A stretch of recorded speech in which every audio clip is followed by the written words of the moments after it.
तो आधे हिंदुस्तान में अक्टूबर में भी आसमानी आफत जारी है। पहाड़ी इलाकों से लेकर मैदानी इलाकों तक भारी बारिश हो रही है।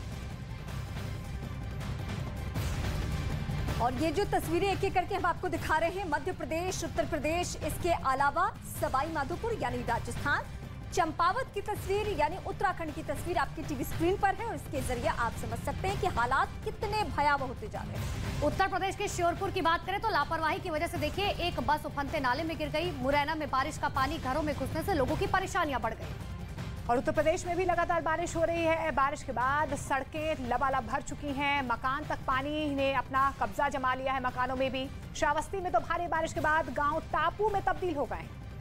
तो बलरामपुर में मूसलाधार बारिश के बाद लोगों का जीना मुहाल हो गया है। गोरखपुर में राप्ती नदी उफान पर है, जिसके बाद निचले इलाकों में बाढ़ का पानी भर चुका है। तो अलग अलग तस्वीर आपको दिखा रहे हैं। बहराइच की बात करें, बहराइच में बारिश की वजह से 30 गांव में पानी भर गया। राजस्थान में भी कुछ इसी तरीके के हालात। भारी बारिश के बाद स्थिति बदहाल हो चुकी है। सवाई माधोपुर की बात कर रहे हैं हम। पहाड़ों पर भी लगातार जो है बारिश और बर्फबारी का दौर जारी है। पहाड़ से पानी आने की वजह से अचानक जलस्तर बढ़ गया है। नाले और नदियां उफान पर। नाले पर बना पुल सैलाब में डूब गया, वहीं स्थिति बहुत ज्यादा खराब है। तो अलग अलग तस्वीरें आपको दिखा रहे हैं। उत्तराखंड की अगर बात कर ले, आपने राजस्थान की तस्वीरें देखी। उत्तराखंड के चंपावत में पहाड़ से पत्थरों की बारिश के बाद वहां पर हड़कंप सा मच गया।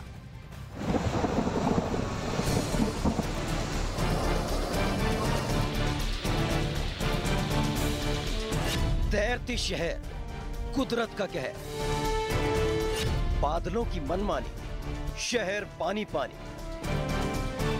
बादलों की बगावत, अक्टूबर वाली आफत। अक्टूबर में आसमानी आफत ने लोगों की परेशानी बढ़ा दी है। उत्तर प्रदेश के बलरामपुर में बारिश ने जमकर तबाही मचाई। बीते कई घंटे से हो रही मूसलाधार बारिश से शहर के कई इलाकों में बाढ़ जैसे हालात बन गए, जिससे लोगों की मुसीबतें बढ़ गई।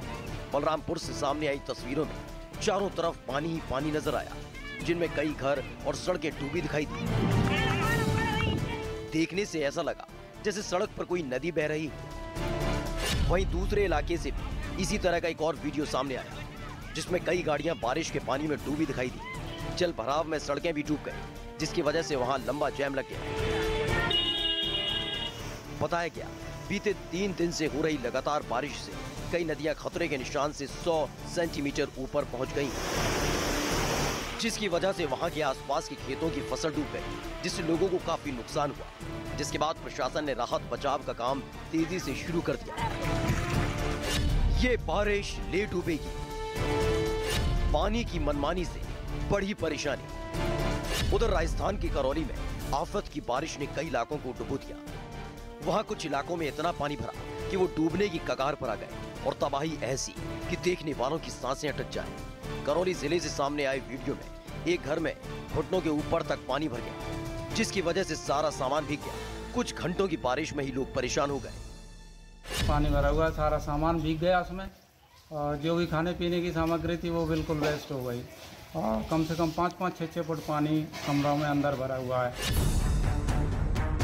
मूसलाधार बारिश ने लोगों का जीना मुहाल कर दिया। वहीं इसी तरह की तस्वीरें दूसरे इलाके से भी सामने आई, जिसमें एक नाले में तेज रफ्तार से पानी बहता नजर आया। बताया गया कि रास्ते को जोड़ने वाली पुलिया को तोड़कर पानी को निकाला गया, क्योंकि इसकी वजह से घरों में कई फीट पानी भर गया था, जिससे लोगों को काफी दिक्कत का सामना करना पड़ा। बिहार में बरसी आफत, गंडक नदी का बढ़ा जलस्तर। उधर बिहार के वाल्मीकि नगर बैराज से करीब 4 लाख क्यूसेक पानी छोड़ने से कई इलाकों में बाढ़ जैसे हालात बन गए। गोपालगंज में भी पानी सड़कों और मकानों में भर गया, जिसकी वजह से कई लोगों को अपना घर तक छोड़ना पड़ा और उन्हें सड़क किनारे तंबू बनाकर रहने को मजबूर होना पड़ा। वहां से सामने आई तस्वीरों में चारों तरफ पानी ही पानी नजर आया, जिसमें कई कच्चे मकानों पर गिरने का खतरा मंडरा रहा है। जिनके घर जो है बाढ़ के पानी में डूब चुके हैं, वो लोग सड़क किनारे कैसे जो है शरण लिए हैं। ये गोपालगंज बेतिया का स्टेट हाईवे है, जहां पर सड़क किनारे सिर्फ एक बैलगाड़ी है और बैलगाड़ी पर ही पॉलिथीन तानकर ये लोग शरण लिए हैं। गंडक नदी का जलस्तर खतरे के निशान को पार कर गया। निचले इलाकों में जलभराव के बीच लोगों को खाने पीने की परेशानी का सामना करना पड़ रहा है। नाले का रौद्र रूप, सैलाब में डूबा पुल। राजस्थान के सवाई माधोपुर जिले में बारिश से लोगों का जनजीवन अस्त व्यस्त हो गया। कई घंटों की मूसलाधार बारिश ने पहाड़ से लेकर मैदान तक हाहाकार मचाकर रख दिया, जिसकी वजह से इलाकों की नदी नालों में उफान आ गया। यहाँ से शेरपुर खिलचीपुर नाले में पहाड़ से पानी आने की वजह से अचानक जलस्तर बढ़ गया और नाले ने रौद्र रूप धारण कर लिया। इस दौरान नाले पर बना पुल सैलाब में डूब गया, जिसकी वजह से दोनों तरफ के लोग फंस गए और उफनते नाले ने रफ्तार पर ब्रेक लगा दी। लोग दोनों किनारे खड़े होकर पानी कम होने का इंतजार करने लगे। खबरों के मुताबिक करीब 3 दर्जन गाँव का जिला मुख्यालय से संपर्क कट गया। 5 घंटे बाद पानी कम हुआ तो रास्ते पर आवागमन शुरू किया गया। सैलाब में भारी पड़ी लापरवाही, यात्री बस उफनते नाले में पलटी। मध्य प्रदेश के श्योपुर में बस चालक की बड़ी लापरवाही सामने आई, जब उफनते नाले को पार करते समय यात्रियों से भरी बस पलट गई, जिसके बाद वहां अफरा तफरी मच गई। बस में सवार लोगों को बस के शीशे तोड़कर बाहर निकाला गया। बस के उफनते नाले में गिरते ही हड़कंप मच गया। आनन फानन में जमीन खोदने वाली मशीन से बस को नाले से बाहर निकाला गया। हादसे में कई लोग घायल हो गए, जिन्हें अस्पताल में भर्ती कराया गया। हालांकि फिलहाल लोगों को राहत मिलने की उम्मीद नहीं है। मौसम विभाग ने कई राज्यों में बारिश का अलर्ट जारी कर दिया है।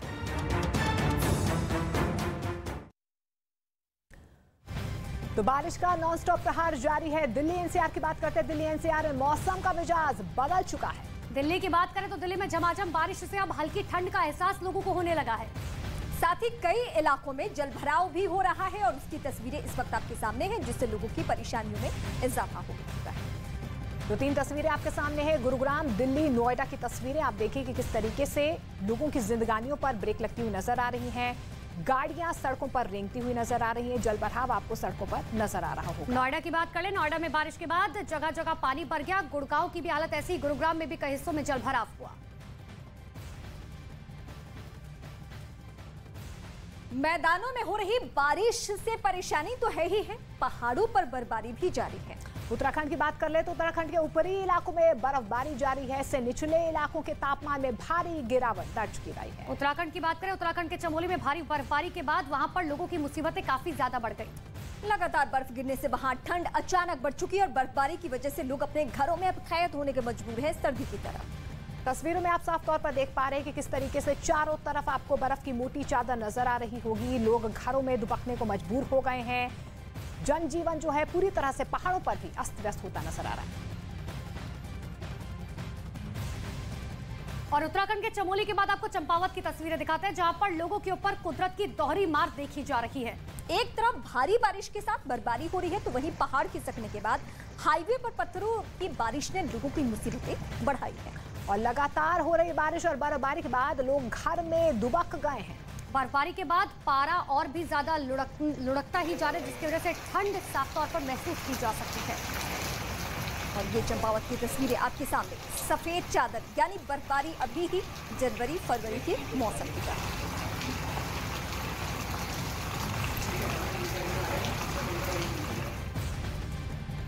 देश के कई राज्यों के मौसम में अचानक बदलाव देखने को मिला, जिसके बाद मौसम विभाग ने बारिश का अलर्ट जारी किया। सबसे पहले आपको अब हम मैप के जरिए दिखाने की कोशिश करेंगे कि कहां-कहां पर ऑरेंज अलर्ट जारी किया गया है, कहां-कहां पर येलो अलर्ट जारी किया गया है। यानी कि येलो अलर्ट यानी कि कम हल्की फुल्की बारिश होगी, लेकिन ऑरेंज अलर्ट यानी कि ज्यादा से ज्यादा बारिश होगी। बिल्कुल। तो देखिए, उत्तराखंड और उत्तर प्रदेश की बात करें, जहां पर आपको मैप में साफ तौर पर नजर भी आएगा कि यहाँ पर ऑरेंज अलर्ट जारी किया गया, येलो अलर्ट जहां पर जारी किया गया मध्य प्रदेश, महाराष्ट्र, कर्नाटक, आंध्र प्रदेश, तेलंगाना, उड़ीसा, छत्तीसगढ़, यानी कि वहां पर हल्की बूंदाबांदी होगी। लेकिन फिर भी मौसम विभाग की तरफ से कहा गया है कि अलर्ट जो है, लोग जो है वो अलर्ट पर है। रीमा, बिल्कुल, ये जो मैप हम दिखा रहे हैं, क्यों हम कह रहे हैं कि आधे हिंदुस्तान में परेशानी है, इसको देखकर आप समझ सकते हैं कि यानी पूरा भारत का जो एक हिस्से से ज्यादा हिस्सा जो है वो कैसे अलर्ट है। यहाँ पे अलर्टनेस इसलिए ज्यादा है क्योंकि कई जगहों पे मूसलाधार बारिश में एनडीआरएफ की टीमें उतारनी पड़ जा रही है, यानी चुनौती बहुत ज्यादा है। बिल्कुल, चुनौतियां लगातार बढ़ती हुई नजर आ रही हैं। बहराइच की बात करते हैं। बहराइच में आई बाढ़ से 30 गांव में पानी भर गया है। बाढ़ में फंसे हुए ग्रामीणों को बचाने के लिए अब एनडीआरएफ की टीम जो है वो बुलाई गई है। सीमा सुरक्षा बल के जवान भी बचाव और राहत कार्य में जुट चुके हैं। कई गांव से संपर्क टूट चुका है। फसलों को बड़े पैमाने पर नुकसान हुआ है।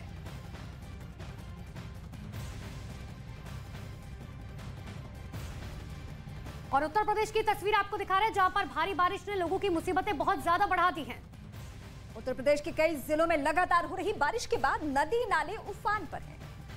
और यही वजह है कि लगातार हम तस्वीरें भी आपको दिखा रहे हैं। बलरामपुर, नोएडा, बहराइच, गोरखपुर और लखीमपुर खीरी की तस्वीरें हैं, जहां पर आप जगह जगह सिर्फ और सिर्फ पानी देख पा रहे हैं। भारी बारिश जमकर लगातार तांडव मचा रही है। मूसलाधार बारिश के बाद लोगों का जीना मुहाल सा हो गया है।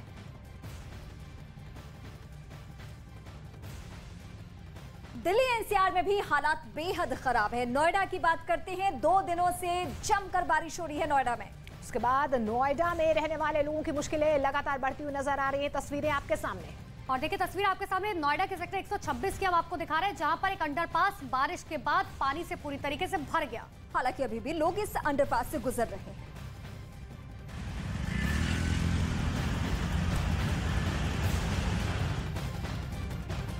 और नोएडा के बाद आपको हरियाणा ले चलते हैं। हरियाणा के गुरुग्राम की तस्वीरें दिखाते हैं, जहां पर एक बार फिर से बारिश कहर बरपा रही है। मूसलाधार बारिश के बाद सड़कों पर सिर्फ और सिर्फ पानी ही पानी नजर आ रहा है, और जिसके बाद लोगों को आने जाने में भारी परेशानी हो रही है। तस्वीर में आप देख सकते हैं जगह जगह परेशानी किस कदर। और इस दौरान ये भी जानकारी मिल पा रही है कि मोटरसाइकिल सवार पैदल ही सड़कों पर निकल आए हैं। सड़क पर बारिश का पानी है, आप देखिए कि किस तरीके से ब्रेक लगती हुई आवाजाही पर। और सड़कों पर बारिश का पानी भर जाने से गाड़ियों की रफ्तार थम सी गई है, जिसकी तस्वीरें आपके सामने है। एक जैसा अमूमन हर जगह का हाल।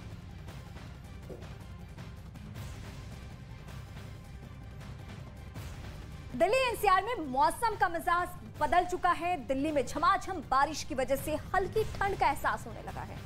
साथ ही कई इलाकों में जलभराव की स्थिति देखने को मिल रही है, जिससे लोगों की परेशानी बढ़ रही है।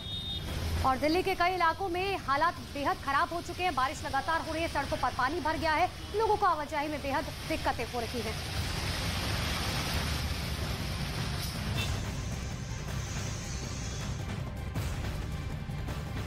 तो दिल्ली एनसीआर के साथ साथ गुड़गांव की तस्वीर आपने देखी। अब आपको उत्तराखंड की तस्वीरें दिखाते हैं, जहां बर्फबारी के बाद लोगों की परेशानियां बहुत ज्यादा बढ़ गई हैं। चमोली की बात करते हैं। चमोली में जमकर बर्फबारी हुई। इस वक्त में चंपावत में भी बारिश के साथ बर्फबारी की स्थिति है। तो तस्वीरें आपके सामने है कि किस तरीके से पिथौरागढ़ में भी बर्फबारी के बाद जनजीवन अस्त व्यस्त हो गया। चोटियां बर्फ से ढक गई हैं।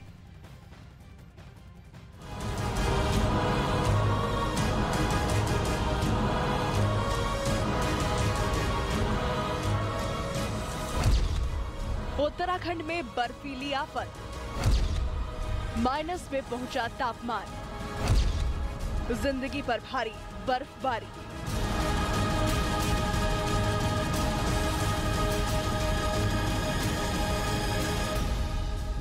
ये तस्वीर उत्तराखंड के पिथौरागढ़ की है, जहां हुई भारी बर्फबारी ने वहां के लोगों की मुसीबत बढ़ा दी है। लगातार बर्फ गिरने की वजह से वहां का तापमान माइनस में पहुंच गया, जिससे ठंड अचानक बढ़ गई और बर्फबारी की वजह से लोग घरों में कैद होकर रह गए। पिथौरागढ़ में हुई बर्फबारी के कई वीडियो भी सामने आए हैं, जिसमें चारों तरफ कई इंच बर्फ की चादर बिछी नजर आई। किसी के घर की छत बर्फ से फट गई तो कहीं सड़कों का नामो निशान मिट गया। एक जगह तो घरों के बाहर रखे गमले ऐसे लगे मानो बर्फ में किसी ने पौधे उगाए हों। शुक्रवार की सुबह से ही जोरदार बर्फबारी हो रही है, जिससे ठंड की वजह से लोगों को स्वेटर और जैकेट तक निकालनी पड़ी।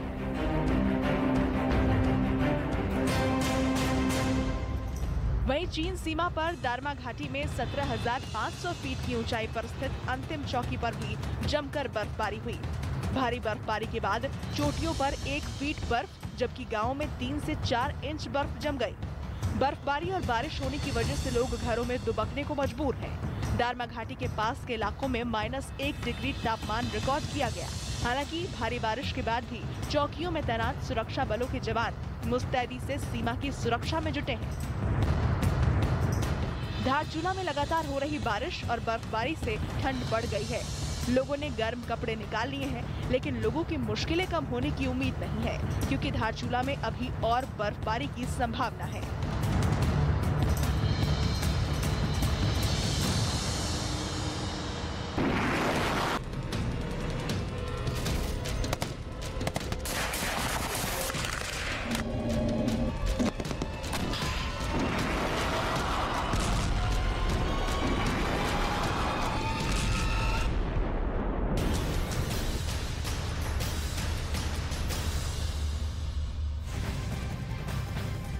जंग जारी है। रूस यूक्रेन के बीच युद्ध खत्म होने का नाम ही नहीं ले रहा है।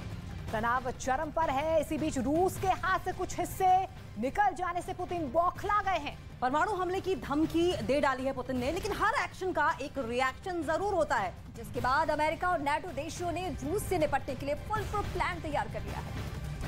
और जानकारी भी मिल पा रही है कि जिसके बाद से दुनिया में विश्व युद्ध का खतरा मंडराने लगा है।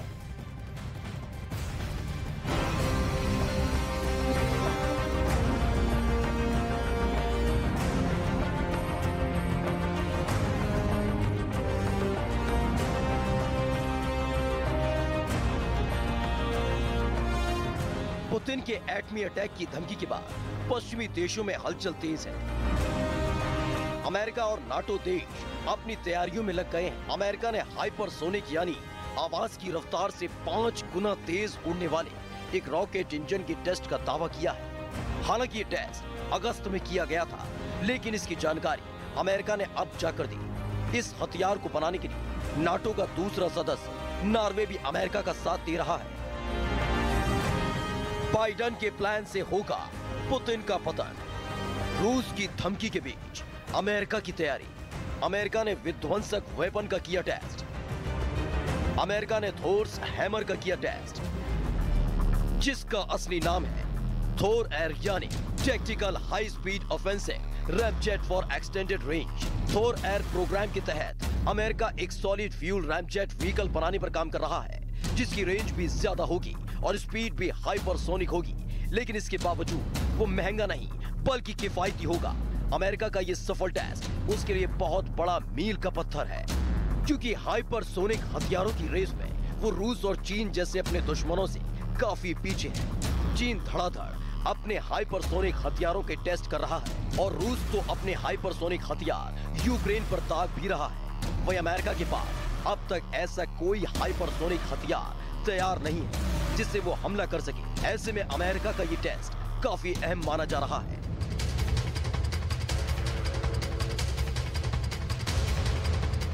फ्रांस ने भी समंदर में अपनी घातक मिसाइल का परीक्षण किया। अपने इस कदम से फ्रांस ने रूस को यह जता दिया कि अगर उसने कोई भी गलत कदम उठाया तो उसे इसके गंभीर परिणाम भुगतने होंगे, और इसलिए फ्रांस ने अपनी ताकत दिखाने के लिए समंदर में एस्टर 15 नाम की मिसाइल का परीक्षण किया। फ्रांस की नेवी ने बकायदा इस मिसाइल परीक्षण का वीडियो भी जारी किया, जिसमें समंदर का सीना चीरते हुए उसका aircraft carrier Charles de Gaulle तेजी से आगे बढ़ता दिखा। इस दौरान जंगी जहाज के अंदर मिसाइल को टेस्ट करने की तैयारियां चलती रही। सारी तैयारी होने के बाद एस्टर 15 मिसाइल को लॉन्च किया गया। जैसे ही बटन दबा, युद्धपोत से आग उगलती हुई मिसाइल निकली और फिर वो तेजी से आसमान में मौजूद अपने टारगेट को तबाह करने के लिए बढ़ गई। और इस परीक्षण के बाद फ्रांस की नेवी ने यह दावा किया कि उसकी ये मिसाइल जमीन से हवा में वार करके किसी भी दुश्मन को तबाह करने की ताकत रखती है।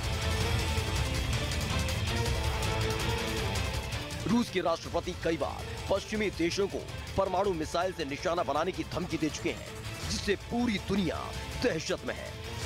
पश्चिमी मीडिया का दावा है कि पुतिन यूक्रेन की जंग में पिछड़ते जा रहे हैं और इसी वजह से उनका गुस्सा 7वें आसमान पर है।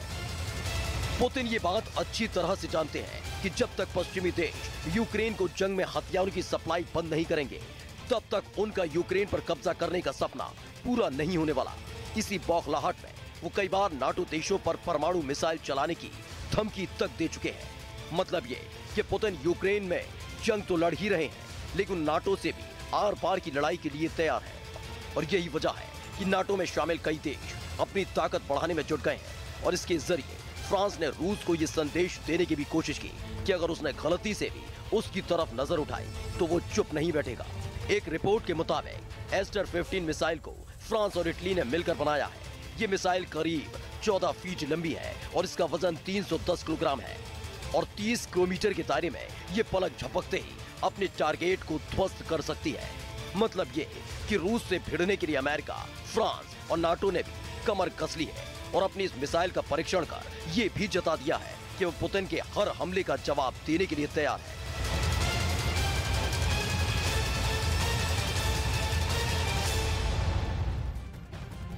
दुनिया पर विश्व युद्ध का खतरा मंडरा रहा है। पुतिन अपनी हार से बौखला गए हैं और अपनी हार से बौखलाए पुतिन लगातार परमाणु हमले की चेतावनी दे रहे हैं। ज़ेलेंस्की का भी जोश आए है। और इसी बीच ज़ेलेंस्की ने कहा कि पुतिन के हमले से पहले ही नेटो रूस पर परमाणु बम गिरा सकता है और ये धमकी पहली दफा नहीं, इससे पहले भी वो दे चुके हैं।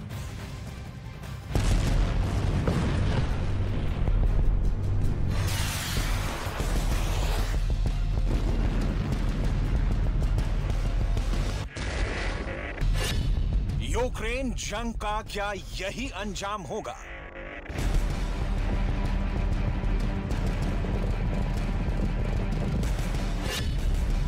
बरसेंगे एटम बम, यूक्रेन धू-धू जल रहा होगा।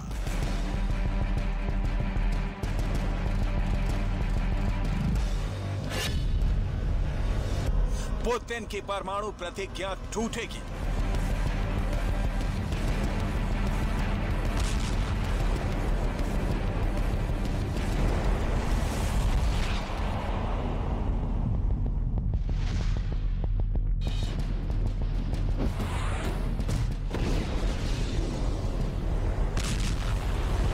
ज़ेलेंस्की का परमाणु प्लान रेडी है।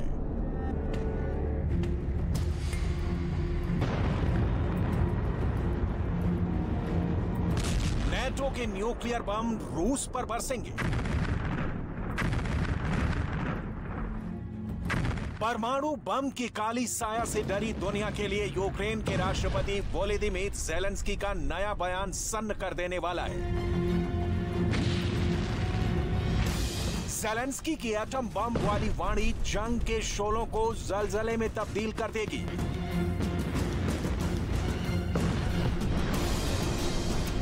कहा जा रहा है कि ज़ेलेंस्की ने नेटो से सीधी अपील की है कि पुतिन के यूक्रेन पर परमाणु हमले का इंतजार नहीं करे।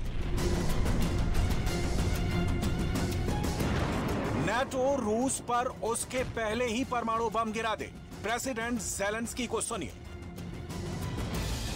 Що повинно робити НАТО? Унеможливлювати застосування Росією ядерної зброї. Але, що важливо, я ще раз звертаюсь до міжнародної спільноти. Як це було до 24-го?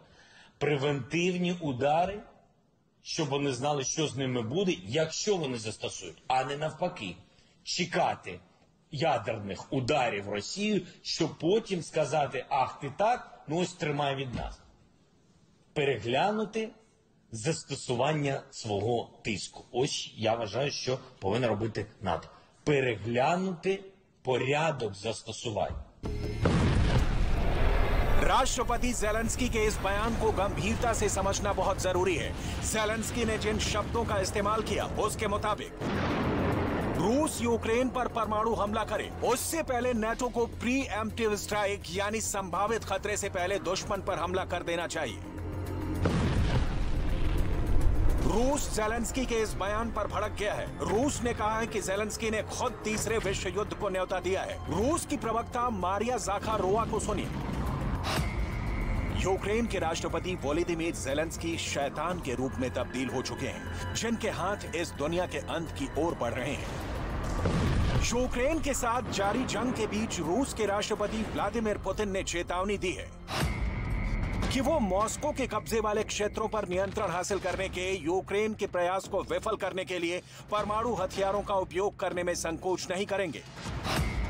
यूक्रेन एटमी ताकत नहीं है, उसके पास रूस को परमाणु के बदले परमाणु जवाब देने की शक्ति नहीं है। यूक्रेन अभी नेटो का सदस्य भी नहीं है, मगर उसे बाहर से ही समर्थन जरूर हासिल है।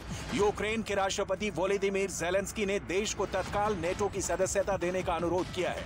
नेटो की सदस्यता के लिए सभी 30 देशों की मंजूरी मिलनी जरूरी है। यूक्रेन को जल्द ही संगठन की सदस्यता मिलने की संभावना नहीं है। हालांकि नेटो के 9 सदस्य देशों ने यूक्रेन को बढ़ चढ़कर सैन्य मदद देने की अपील की है। और रशिया यूक्रेन वॉर जोन से एक और बड़ी खबर आ रही है। पुतिन के न्यूक्लियर धमकियों को अमेरिका गंभीरता से लेता हुआ दिखाई दे रहा है, जबकि यूक्रेन जरूर इन धमकियों को डराने वाली स्ट्रैटेजी बता रहा है। लेकिन ज़ेलेंस्की युद्ध में पुतिन की परमाणु धमकी को उन्हीं की जुबान में करारा जवाब दे रहे हैं। ना परमाणु की ताकत है, ना रूस के मुकाबले सैनिक ताकत है, ना परमाणु रिएक्टर ज़ापोरिज़िया ही अब कब्जे में है। लेकिन ज़ेलेंस्की युद्ध में आगे बढ़ रहे हैं और पुतिन की परमाणु धमकी को उन्हीं की जुबान में करारा जवाब दे रहे हैं। ये बहुत अप्रत्याशित नहीं है कि ज़ेलेंस्की एटम बम की भाषा बोले, क्योंकि जंग की जो सबसे गारंटी वाली तस्वीर है वो है ज़ेलेंस्की को अमेरिका से, यूरोप से मिल रहे हथियार, नेटो का 100% समर्थन। यही वजह है कि ज़ेलेंस्की की जुबान से जो बाइडेन की परमाणु हमले की चिंता जाहिर हो रही है। यूक्रेन को डॉलर और हथियार से मालामाल करने वाला बाइडेन प्रशासन भी पुतिन के एटम बम वाले बयान पर मंथन कर रहा है। व्लादिमीर पुतिन तब मजाक नहीं कर रहे थे जब वो परमाणु हथियार इस्तेमाल करने की बात करते हैं। आखिरी बार क्यूबा के मिसाइल संकट के दौरान हमने आर्म एजेडन वाली स्थिति देखी थी। पुतिन के न्यूक्लियर धमकियों को अमेरिका गंभीरता से ले रहा है, जबकि यूक्रेन जरूर इन धमकियों को डराने वाली रणनीति बता रहा है। लेकिन पुतिन को भय पैदा कर वर्चस्व स्थापित करने वाले नेता के तौर पर नापना प्रेसिडेंट ज़ेलेंस्की की बहुत बड़ी भूल भी हो सकती है। प्रेसिडेंट बाइडेन के बयान को बारीकी से समझिए। जो बाइडेन ने जोर देकर कहा है कि दुनिया आर्म एजेडन के करीब पहुंच गई है। असल में आर्म एजेडन शब्द बाइबल में इस्तेमाल होता है। इसका मतलब होता है दुनिया अपना आखिरी युद्ध लड़ने वाली है। इसे सबसे विनाशकारी युद्ध माना जाता है, जिससे दुनिया तबाह हो जाएगी। जमीन पर स्थिति चिंताजनक बनी हुई है। पुतिन यूक्रेन मोर्चे पर मात का जश्न नहीं मना सकते और आलम यह है कि रूस के पास सैनिक, हथियार और रणनीति तीनों की कमी दिख रही है। ऐसे में न्यूक्लियर अटैक युद्ध के दौरान हमेशा ट्रिगर पर रहता है। सवाल है, जब पूरी दुनिया शांति शांति शांति की अपील कर रही है, तब पुतिन के परमाणु वाले बयान पर ज़ेलेंस्की परमाणु वाला जवाब क्यों दे रहे हैं? हालांकि ज़ेलेंस्की की चिंता बेवजह नहीं दिखती। परमाणु बम गिराने की आशंका खुद पुतिन ने पैदा की है। हारते यूक्रेन की हाहाकार मॉस्को में गूंज रही है और ये बहुत अचंभे वाली बात नहीं होगी कि पुतिन क्रेमलिन में एटम बम का रेड बटन ऑन कर दें। लेकिन इसके साथ ही ये भी परम सत्य है कि पुतिन परमाणु बम गिराने का मतलब समझते हैं। सवाल है, फिर रास्ता क्या है? क्या महासंहार का बिगुल बज चुका है?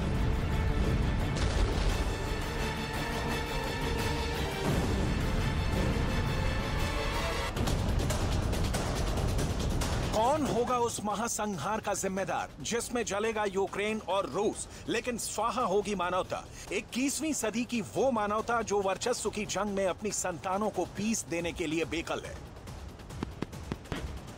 जो बाइडेन पुतिन को यूक्रेन जंग में एक्सपोज करना चाहते हैं। पुतिन नेटो को रोकने के लिए यूक्रेन को तबाह कर रहे हैं और पुतिन नेटो से रिश्ता जोड़ने के लिए रूस से जंग लड़ रहे हैं। मतलब घूम फिरकर लड़ाई नेटो यानी अमेरिका और रूस के बीच सिमटती जा रही है। पुतिन के न्यूक्लियर अटैक की सूरत में यूक्रेन की ओर से अमेरिका ही जवाब देगा। लिहाजा बाइडेन प्रशासन की उंगली भी उन मिसाइलों पर है जो रूस की ओर रुख किए परमाणु हथियारों से लैस खड़ी है। वैसे दुनिया भर के कई रक्षा विशेषज्ञ मानते हैं कि व्लादिमीर पुतिन जब भी जंग हार रहे होते हैं, जब उन्हें लगातार झटके पर झटके लगते हैं, पुतिन की तरफ से परमाणु हमले वाली धमकी दी जाती है। परमाणु धमकी से पुतिन अपने देश को ही संदेश देने की कोशिश करते हैं कि रूस किसी के सामने झुकने वाला नहीं है।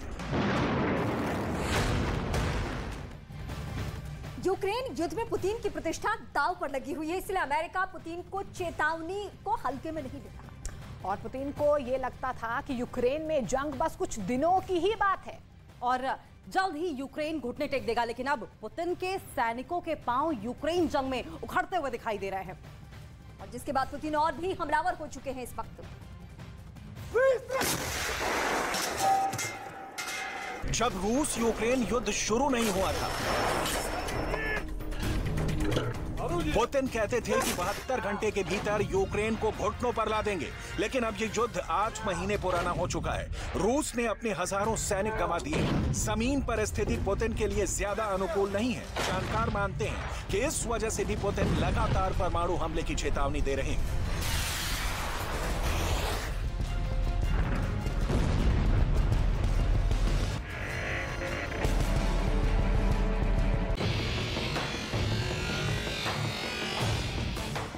चेतावनी ही सही, लेकिन क्या इस चेतावनी को हल्के में लेने की भूल करनी चाहिए? वो भी तब जब पुतिन की प्रतिष्ठा दांव पर लगी हो, जब यूक्रेन के बहाने अमेरिका जीत का जश्न मना रहा हो, जब ज़ेलेंस्की को मात देने के लिए रूस के हथियार एक के बाद एक धराशायी हो रहे हो। परमाणु बम कोई 1, 2 या 5 मिसाइलों का हमला नहीं है। इससे हुई बर्बादी का सिर्फ अंदाजा लगाया जा सकता है। कई रिपोर्ट्स में यह सामने आ चुका है कि डोनेट्स्क, लुहांस्क, खेरसोन और ज़पोरिज़िया में जनमत संग्रह कराने के बाद अब पुतिन न्यूक्लियर अटैक की ओर बढ़ रहे हैं। पुतिन के परमाणु अटैक की थ्योरी को पुतिन के एक्शन भी सपोर्ट करते हैं। रूस की सबमरीन बेलगोरोड, जो कि परमाणु मिसाइलों से लैस है, पुतिन ने उसे मूव करने का ऑर्डर दिया है। इस पनडुब्बी की ताकत का अंदाजा इसी से लगाया जा सकता है कि ये किसी भी बड़े शहर को पल भर में राख के ढेर में बदल दे। दुनिया की सबसे लंबी पनडुब्बी बेलगोरोड की लंबाई 604 फीट है, जो 6 परमाणु टॉर्पीडो से लैस है। बेलगोरोड पनडुब्बी 80 मील प्रति घंटा की रफ्तार से चल सकती है, जो समुद्र के भीतर 1700 फीट गहराई तक जा सकती है। इस पनडुब्बी का सोनार से पता लगाना बहुत मुश्किल है। इसे रूस का अंडर वाटर इंटेलिजेंस एजेंसी नाम दिया गया है। बेलगोरोड पनडुब्बी के कप्तान सीधे राष्ट्रपति पुतिन को रिपोर्ट करते हैं। दुनिया भर के रक्षा विशेषज्ञों का मानना है कि अगर बेलगोरोड के परमाणु टॉर्पीडो में से किसी एक का भी इस्तेमाल किया जाता है तो समुद्र में रेडियो एक्टिव सुनामी आ सकती है। कहा जा रहा है कि नाटो ने रूस बेलगोरोड के मूवमेंट को लेकर अपने सदस्यों को डेंजर सिग्नल भेजा है। पुतिन वैसे नेताओं में शुमार किए जाते हैं जो अपनी धुन के पक्के हैं। अपनी जिद से जीतने की आदत वाले पुतिन के सामने यूक्रेन जंग खत्म करने के विकल्प धीरे धीरे सिमटते जा रहे हैं। पश्चिमी मीडिया की रिपोर्ट के मुताबिक रूस के लिए हालात इतने बदतर हो चुके हैं कि अब यूक्रेन उन टैंकों से ही रूस को मात दे रहा है जो टैंक उसने रूस के सैनिकों से छीना है। ब्रिटेन के रक्षा मंत्रालय की रिपोर्ट के मुताबिक यूक्रेन ने रूस के 440 मैन बैटल टैंक पर कब्जा किया है। रूस के 650 आर्मर्ड वाहनों को भी यूक्रेन ने रूस से छीना है। अब यूक्रेन की आधी से ज्यादा टैंकों की ताकत रूस के ही टैंक है। मतलब पुतिन के हथियार से ही ज़ेलेंस्की पुतिन को मात दे रहे हैं और अब तो पुतिन की तरह ज़ेलेंस्की भी परमाणु बम गिराने की धमकी दे रहे हैं। हालांकि ज़ेलेंस्की के बयान की निंदा होने के बाद उनके एडवाइजर को बीच बचाव में उतरना पड़ा है और ज़ेलेंस्की के बयान का मतलब क्या है ये समझाना पड़ रहा है। लेकिन ज़ेलेंस्की का नाटो से न्यूक्लियर अटैक की अपील वाले बयान ने अपना काम कर दिया है। परमाणु हमले की सुलगती आग में प्रेसिडेंट ज़ेलेंस्की ने भी घी डाल दिया है।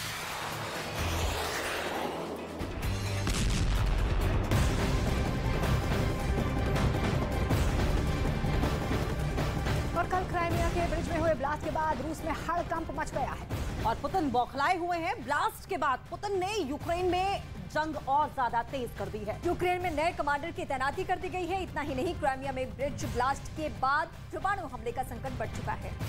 और इस बीच जानकारी मिल पा रही है कि चीन के अखबार ग्लोबल टाइम्स की तरफ से बड़ा बयान भी सामने आया है। ग्लोबल टाइम्स के मुताबिक क्राइमिया ब्रिज विस्फोट के बाद पुतिन एटमी हथियार भी अब उठा सकते हैं।